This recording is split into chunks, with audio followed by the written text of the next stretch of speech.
Yine bir figan var bizim ellerde. Dağlar dayanmıyor benim zarıma. Çok çileler çektim evvel yarınan. Dağlar dayanmıyor benim zarıma. Çok çileler çektim evvel yarınan. Dağlar dayanmıyor benim zarıma. Dağlar dayanmıyor ahu zarıma.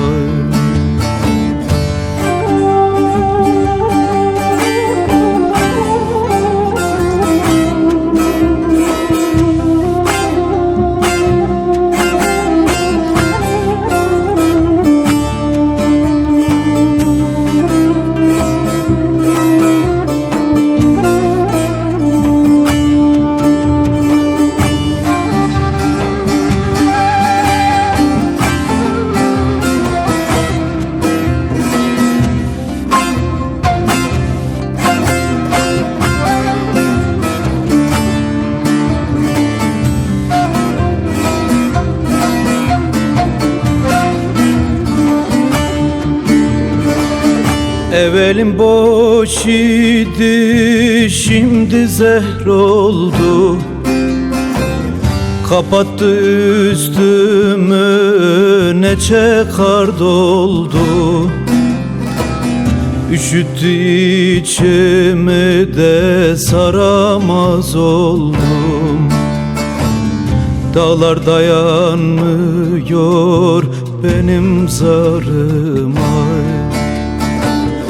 Üşüttü içimi de saramaz oldum.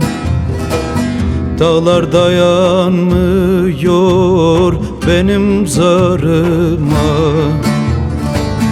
Dağlar dayanmıyor ahu zarıma.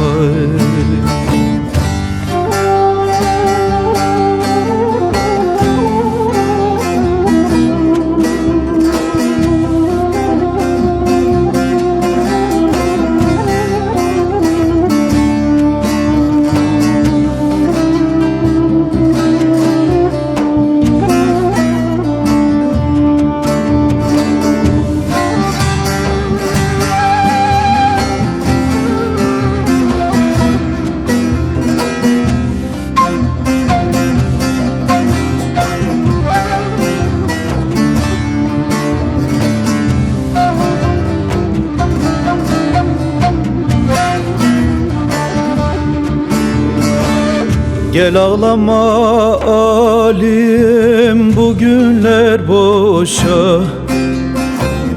Hiç kendini yorma sen boşa boşa. Dinlersen cahili gelirsin taşa. Dağlar dayanmıyor benim zarıma. Dinlersen cahili gelirsin taşa. Dağlar dayanmıyor benim zarıma. Dağlar dayanmıyor ahu zarıma.